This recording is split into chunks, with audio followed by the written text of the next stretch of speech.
Sí. A nivel personal, ¿tú cómo empezaste en psicofarmacología? ¿Por qué decidiste empezar? ¿Fue una experiencia personal que tú tuviste? ¿Fue algo que te interesó desde siempre? ¿Cómo fue ese proceso? Pues mira, el interés, como os he dicho antes, yo siempre he tenido.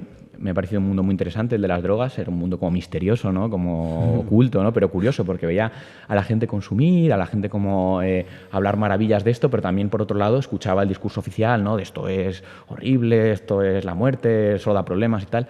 Y siempre me pareció como que había algo extraño, ¿no? Y de hecho, mi padre me regaló hace muchos años un libro de Antonio Escotado, el grandísimo filósofo de las drogas que tenemos en España, un sabio impresionante, ¿no? del tema de las drogas. Y me lo leí. Esto debía ser, no sé, debía tener yo 14 años por ahí o 13. Me pareció francamente interesante, ¿no? Pero bueno, no pasó de ahí la cosa. Yo era una persona totalmente abstemia, no bebía, no tomaba nada, entonces tampoco lo veía como algo que aplicase a mí, ¿no? Pero me interesaba, ¿no? Como concepto. Lo que pasó es que unos años más tarde me enfrenté a una depresión bastante dura. Estuve varios años muy triste, muy desmotivado, muy vacío, ¿no? Me sentía vacío, me sentía perdido. Estuve yendo al psiquiatra, me prescribió pues todo lo que se suele prescribir a día de hoy, ¿no? Antidepresivos, ansiolíticos, psicoterapia, todo el tipo de intervenciones que tenemos a día de hoy, pues yo pasé por ellas, ¿no? Pero yo no mejoraba, ¿no? Y yo seguía con ese vacío, con esa desconexión, con esa sensación de estar muy perdido. De hecho, me fui hasta Australia, ¿no? Un poco huyendo de esta situación y confiando en que, bueno, que a lo mejor las cosas cambiarían cuando cambiase de lugar, ¿no? Hice allí un máster que, bueno, me costó la vida, la verdad, porque no estaba de humor, pero bueno. Y cuando volví a España me di cuenta de que seguía estando igual, de que no había mejorado, ¿no?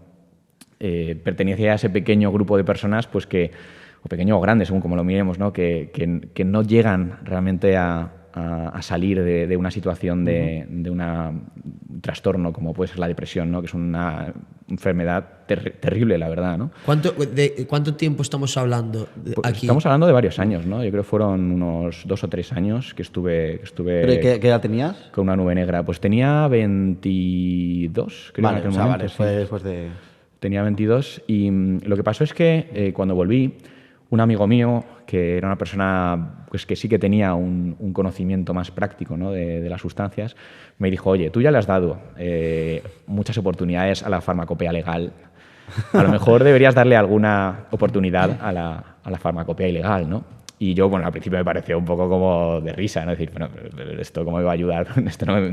Si esto es peligrosísimo, ¿cómo me va a ayudar? ¿No? Es decir, aunque me interesaba, ya te digo, no, nunca había tenido como ese contacto. Pero es verdad que bueno, me lo pensé y dije, oye, pues este amigo mío pues tiene razón y entonces, bueno, tuve la suerte de que este amigo mío pues tenía contactos en el mundo de los psicoterapeutas underground, que hay psicoterapeutas que hacen psicoterapia asistida con psicodélicos underground, y pude ponerme en contacto con uno de ellos que me ofreció una serie de sesiones de psicoterapia asistida con psicodélicos, que es este modelo que se está trabajando a día de hoy en investigación y que ya os digo que se está legalizando en muchos países porque funciona francamente bien cuando se administra con un control médico adecuado.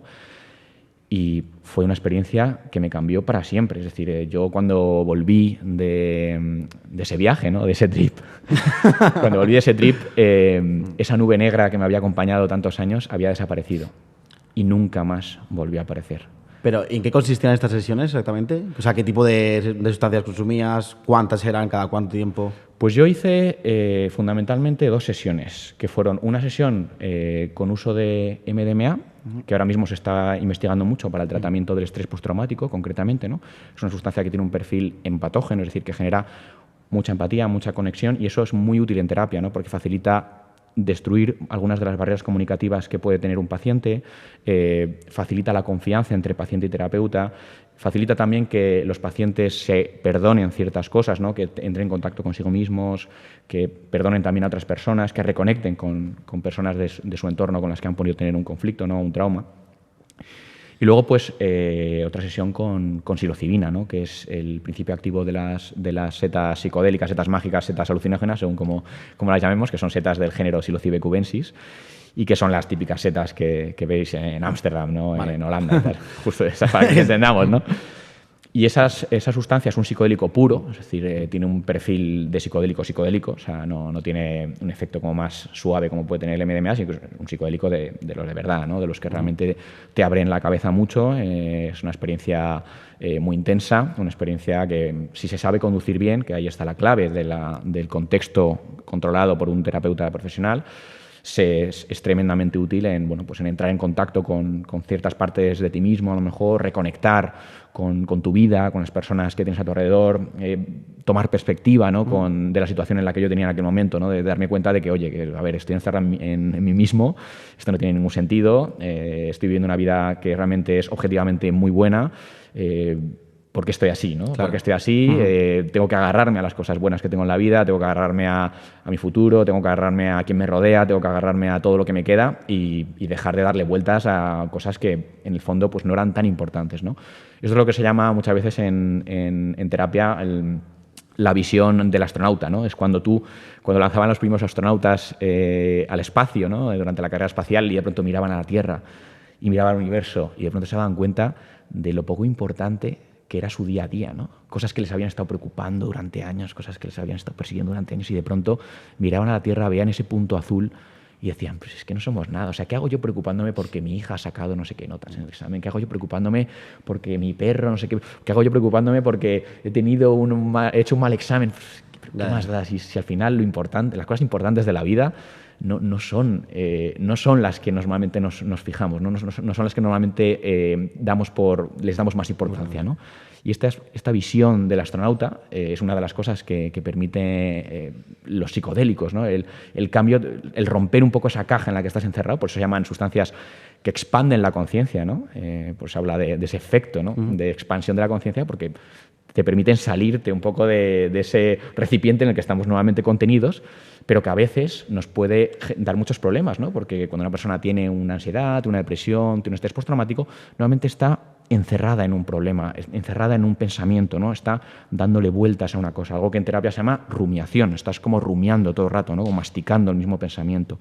Y romper eso es muy útil en terapia, ¿no? Vale. Y es muy difícil de conseguir con una terapia, digamos, en algunos pacientes, sobre todo hay pacientes que sí que lo consiguen, y de hecho, por fortuna, la mayoría de los pacientes consiguen mejorar con las terapias convencionales, pero hay un grupo de pacientes, que es lo que se llama resistentes al tratamiento, entre los cuales yo me sentí incluido en aquel momento, que no estábamos mejorando o no mejoramos con este tipo de intervenciones convencionales, ¿no? Entonces, que haya esta posibilidad para este tipo de pacientes, a mí me parece súper necesario, ¿no? Y es un poco en la línea en la cual yo estoy orientando más mi trabajo de divulgación y de investigación, ¿no? En permitir que esto avance, que avance rápido, que avance con seguridad, por supuesto, a nivel legal, a nivel de desarrollo y de implementación, es decir, que contemos con conocimiento científico suficiente para poder empezar a trabajar con este tipo de enfoques con mucha seguridad, pero que no se quede ahí en la caja de los recuerdos, ¿no? Bueno, había una terapia que se llama psicoterapia asistida con psicodélicos que se probó mucho en los años 50 y 60 y que parecía que funcionaba muy bien, pero que, bueno, llegó la guerra contra las drogas y ahí se quedó y nunca se volvió a hablar de ella.